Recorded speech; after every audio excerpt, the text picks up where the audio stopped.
Craziness, absolute craziness this week. It has been one crazy week. On Monday for Labor Day, my wife and I went for a 2-hour bike ride and it was 90+ degrees out. Had to even stop for ice cream. Then that night, the Weather Service announced that we had a winter storm warning. So on Tuesday morning, I climbed up on the roof and undid the swamp cord because I didn't want those valves to freeze again.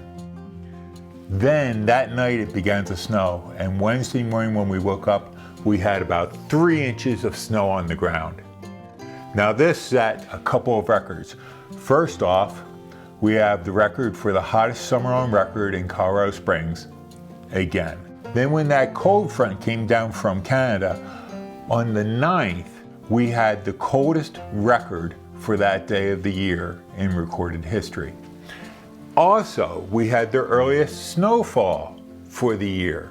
So it has been absolutely crazy with weather here. Hence, I'm not in a short sleeve shirt today. Enough craziness, it's time to get down to business. Now last week I said that that was my last video on the parables. Unfortunately, I've come close to lying to you. I decided to drop back into the lectionary readings, and the reading from the gospel for this week is Matthew 18, in particular the parable of the unforgiving servant. So luckily I qualified last week's video with saying I may revisit the parables in the future. We'll see how it goes. So I hope you don't mind if we drop into the parable of the unforgiving servant in Matthew 18, starting with verse 21. You're watching the Caffeinated Bible. My name is David Paris, and the goal here is to take what I've been teaching, researching, and writing for the past 30+ years in seminaries and graduate schools around the world and bring it to a much wider audience via YouTube. So if you like it, subscribe, give it a thumbs up, and let other people know about it by clicking that share button. Now let's dive into this week's video.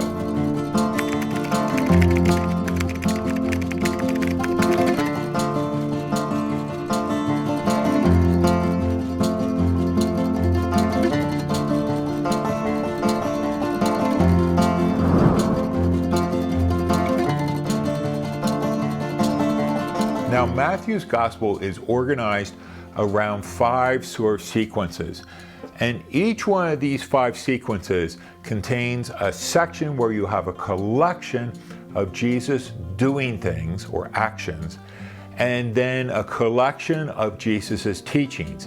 So you get deeds and word placed side by side, and then you move into the next section. Now today, Matthew chapter 18 falls in the 4th section of Matthew's Gospel, and Matthew 18 is the 4th collection of Jesus' teachings.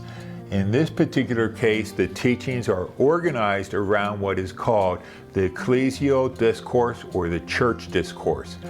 These are Jesus' teachings concerning the nature and the practices of the church. Now there's several big points in Matthew chapter 18, and I think I will put them up over here for you to follow along. The first one is that the church is primarily an organic institution. It's not characterized by rules and principles or do this or do that, but it is a living, thriving, organic entity or community. The second point is the dominant characteristic of the church is that of humility, the renunciation of power and status within the church and the members of the church. The third point is that to be a member of the church means that you're constantly going to have your boundaries stretched by what is called upon you and by how you practice fellowship and community with other people. And then the fourth characteristic is that we are to seek and save the lost and exercise unlimited or unconditional forgiveness with other members within the community. And that's the dominant theme that we turn to today in this parable. Now there's 2 big ideas that stand in the background of this parable that you need to understand to really grab the parable. The first one is what we call moral accounting. This is a large metaphorical complex that is used in almost every language. And what we do is we try to understand abstract concepts such as forgiveness or moral actions in terms of concrete principles such as finances. So we would say, for example, if I do you a favor, you would say, you owe me one. We're using financial transaction terms there to understand them. There's a number of other different ways that we use this. So let me read for you some examples of sentences that express this idea of moral accounting. I'm indebted to you. You can repay the favor later. He's morally bankrupt. Who does that sound like? She paid her debt to society. I'll pay you back. Don't repay evil with evil. Or perhaps the one that the church is most familiar with is that Christ paid the debt for our sins. The second big concept that we need to understand that stands behind this parable is that of patronage. Now, most modern commentators focus on the financial aspect of this parable, the 10,000 talents and the 100 denarii. But patronage was the dominant principle or the dominant social structure by which relationships were organized within the Greco-Roman world. Everyone was part of the patronage system. A patron provided patronage to the clients that were below them. So let's say you were a wealthy landowner. You might provide money or subsistence or help with a burial or arrange a marriage for the peasants or the servants that worked on your property. And then they would have people under them that they provided patronage for. This whole hierarchical system was organized within the Roman Empire, with Caesar being at the very top and the lowest slaves at the bottom of this patronage system. And we're going to see how patronage plays a very, very significant role within this parable as well. Now in verse 21, this parable is introduced with Peter asking Jesus a question. And he comes up to Jesus and he says, Lord, how often will my brother sin against me and I forgive him? As many as 7 times. Now Peter probably thought that was a generous offer. But then Jesus replies to him and he says, I do not say to you 7 times, but 77 times. Now, when he says this, Jesus is probably going back to Genesis 4:24. And in that passage, Lamech, one of Cain's descendants, swears and he says, anyone who wrongs him, he will avenge them 7 times 70-fold or 77-fold. So Jesus takes that number of vengeance and flips it on its head and uses it as the measure of forgiveness. The big point here is that there is no limit to the number of times that you forgive your brother. It's an untold number. In other words, you always are required to forgive your brother. Jesus then, after this statement, launches into his parable. Now this parable has 3 acts to it. In Act 1, verses 23 through 27, we have the king settling his accounts with his servants. In Act 2, verses 28 through 31, the servant then demands his fellow servants settle their debts. And then in verse 32 through 34, the king settles the accounts for a second time. So let's take a look at Act 1, verses 23 through 27, and I'm going to be reading from the English Standard Version today. Therefore, the kingdom of heaven may be compared to a king who wished to settle his accounts with his servants. When he began to settle, one was brought before him who owed him 10,000 talents. And since he could not repay, his master ordered him to be sold with his wife and his children and all that they had, and payment to be made. So the servant fell on his knees, imploring him, have patience with me, and I will repay you everything. And out of pity for him, the master of that servant released him and forgave him the debt. The figure of a king within the parable is used over half of the time in the rabbinic parables. You can go back and check out my video on the Jewish background to the parables for more information on this. So this king is a familiar figure that is used within many of the Jewish rabbinic parables, and as such, Jesus falls in line with them. Now, when the king wishes to settle accounts, this can be read kind of one of 2 ways. It could refer to someone like Herodias or Antiochus or Herod the Great himself as a king who would then give wealthy landowners or members of the aristocracy large tracts of land and expect them to manage it to make a profit, but also pay the king for that privilege. Or it could go a step further. It may refer to Caesar giving smaller kings like Herod the Great rule over a country from which they were to then pay a tax to Caesar every year for that right or that privilege. Now this man owes him 10,000 talents. Now a talent was equivalent to 6,000 denarii. And denarii, or a denarius, was what a skilled worker could expect to make in one day. A talent was equivalent to 30 years or more of a skilled laborer's work. 10,000 talents is a phenomenally huge number. Some people have put the figure that this would be worth over $1 billion in today's money. I'm not sure about that, but it's a huge number. Josephus, the Jewish historian, writes that Herod the Great only collected 200 talents a year from the people that ruled the regions of Galilee and Perea down along the Jordanian River. So 10,000 talents is a phenomenally huge amount of money. Now this is really where the first shocking element or sort of the turn in the parable comes. First off, it's an incredibly huge amount of money to be in debt. The second thing is it raises questions about the foolishness of this person. How could this person conceivably have incurred that much debt? And the third thing is it raises questions about the morality of this person. Has he been squandering this money, siphoning money off, making allegiance with other people? How did he go about getting this far in debt? There has to be some sort of immoral reason behind it. So when it says that this person owes 10,000 talents, Jesus' audience would have immediately gone, inconceivable. And I know what that word means. It's not just a problem for him, but it's a problem for the king as well. If it was somebody like Herod the Great or Antiochus, this would have really threatened to undermine his very kingdom, the ability of it to function. Even Caesar would have had to tighten his belt if one of his regions ran up a debt that large. In verse 25, when the king orders that this person be sold, his wife and his children as well, we're probably talking about being sold into slavery, which would have only repaid a small fraction of that debt. The second thing that this does is, remember I was talking about patronage.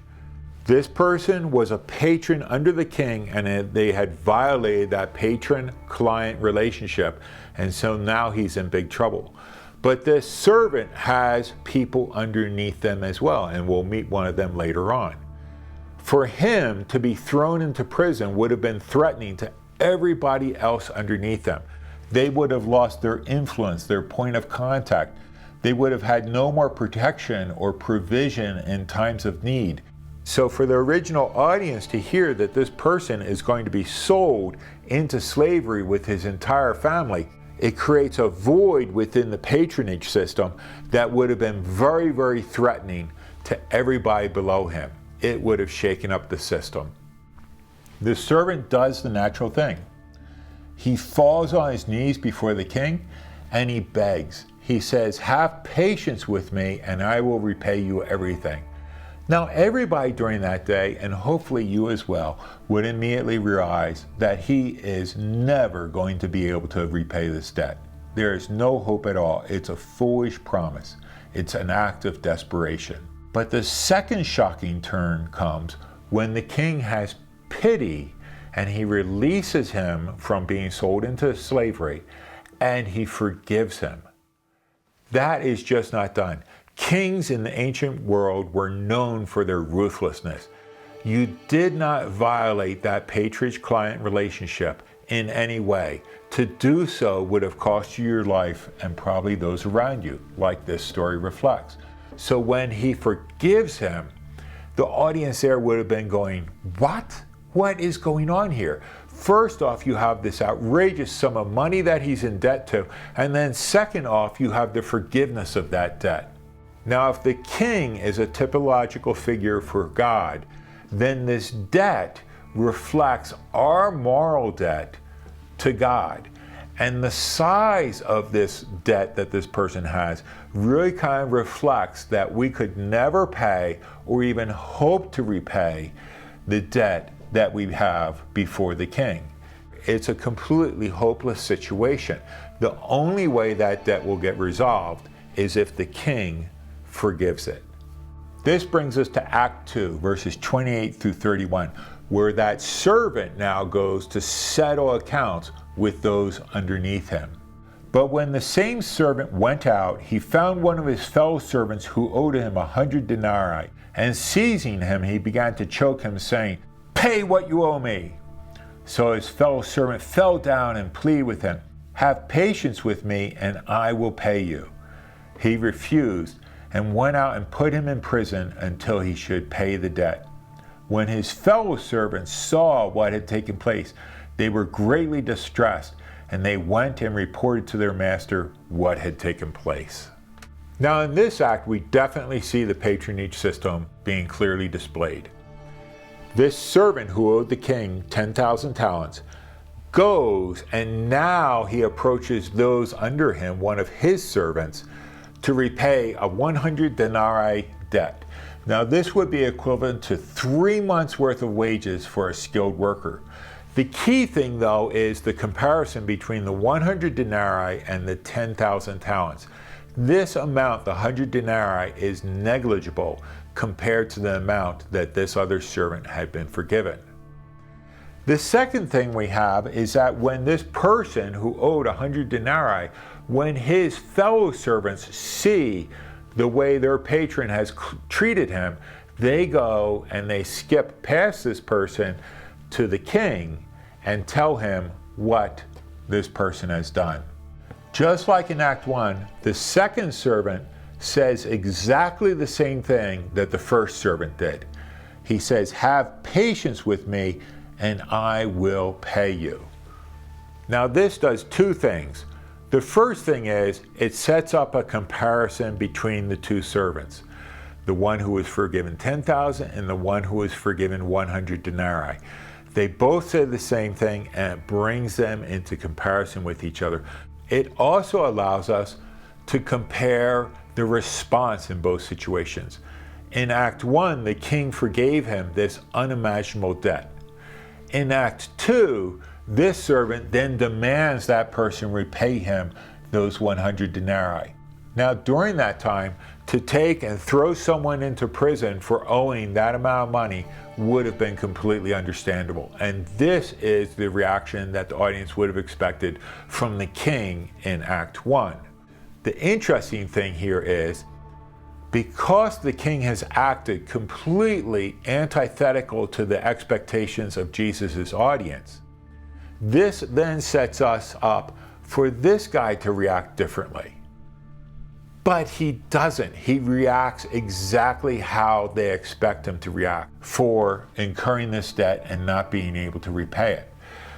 In this way, the parable sets up this really interesting tension within the hearer. A, they expected the king to act this way in Act 1, but he doesn't. So now they're scratching their heads going, "That's inconceivable." Now in this act, the servant acts the way they expect him to. But now they have a different value because of what they saw the king do, and so they are judging that second servant by a different standard. Not by their cultural standards, but by this new standard of radical forgiveness. I just noticed something in the heating system came on. I hope it's not being picked up by the microphones, but I haven't had to deal with that all summer. So hopefully this turns out okay. The other thing that this second servant's actions do is it contrasts with the king's. Now remember, going back to this system of patronage, by the king forgiving this servant, he's then setting a pattern that he expects all those under his patronage then to reflect within his kingdom.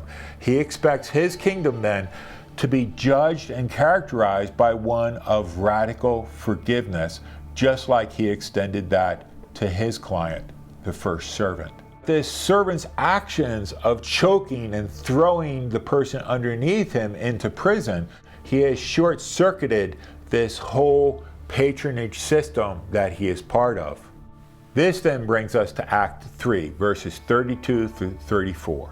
Then his master summoned him and said to him, "You wicked servant, I forgave you all that debt because you pleaded with me.